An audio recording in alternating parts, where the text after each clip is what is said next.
mengenai Buya Hamka. Hamka berarti Abdul Malik bin Abdul Karim bin Amrullah. Ini biar mudah, kita harus kenal dulu siapa sebenarnya Amrullah. Ternyata Buya Hamka punya ayah, punya kakek namanya Syekh Tuanku Kisai, itu gelarnya karena beliau ahli qiraat.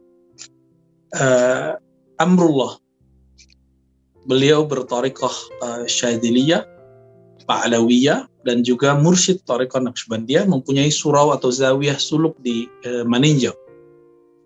Jadi Syekh Amrullah ini seorang mursyid thariqah. Beliau ngambil thariqah Naqsyabandiyahnya langsung ke Makkah, begitu juga mengambil thariqah Syadziliyah dan Pa'lawiyahnya kepada Sayyid Ahmad Zaini Dahlan. Ini ditemukan dalam manuskrip yang ditulis oleh anak beliau, namanya Abdul Karim, ayah dari Buya Hamka. Namun secara fikih mereka meskipun bermazhab Syafi'i, tapi berbeda dalam beberapa furu'. Misalnya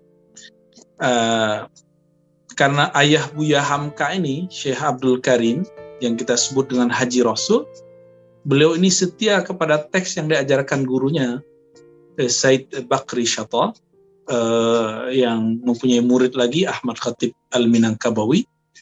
Di I'anatul Talibin dituliskan kalau ngumpul-ngumpul, ada orang wafat, makan-makan, dan segala macam itu bagian dari niyahah. Namun hal itu tidak dipersepsikan, tidak diartikan hal yang sama. Ngumpul-ngumpulnya ngapain dulu, begitu versi temannya Haji Rasul, itu Syekh Sulaiman Ar-Rasuli, salah satu pendiri dari Tarbiyah Islamiyah yang ada di Sumatera. Ya.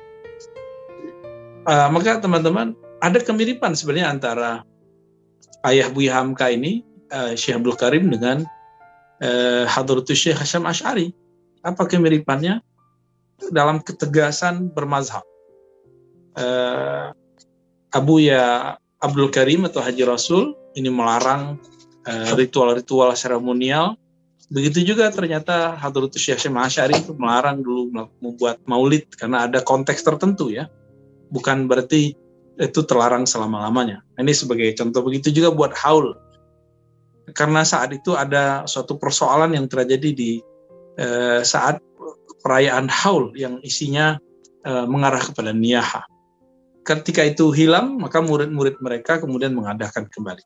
Terlepas dari itu, jadi kita sudah punya masa lalu nih, bahwa ternyata Buya Hamka, ya, Abdul Malik bin Abdul Karim Amrullah adalah ibnu Syekh, ya, As-Sufi Asy-Syafi'i Al-Asy'ari. Dia seorang anak bahkan cucu dari seorang tokoh namanya Abdul Karim yang mazhab Syafi'inya teguh, berakidah Asy'ariyah dan bertasawuf. Beliau ngambil tasawufnya thariqah khalwatiyah langsung dari Syekh Ahmad Khatib Al-Minangkabawi. Jadi orang kira Syekh Ahmad Khatib ini anti thariqah, tidak. Syekh Ahmad Khatib ini mursyid juga. Beliau mursyid thariqah khalwatiyah. Di thariqah khalwatiyah, metodologi visualisasi guru yang dikenal dengan Rabithah itu tidak masyhur, sehingga terjadi polemik antara Syekh Ahmad Khatib Al-Minangkabawi dengan Maulana Syekh Sa'ad di Sumatera Barat, ya, Syekh mursyid thariqah Naqsyabandiyah Al-Khalidiyah yang mengajarkan Rabithah. Jadi mereka sebenarnya sama-sama berthariqah, tapi beda thariqah, beda persepsi tentang teknik-teknik dalam thariqah, ya.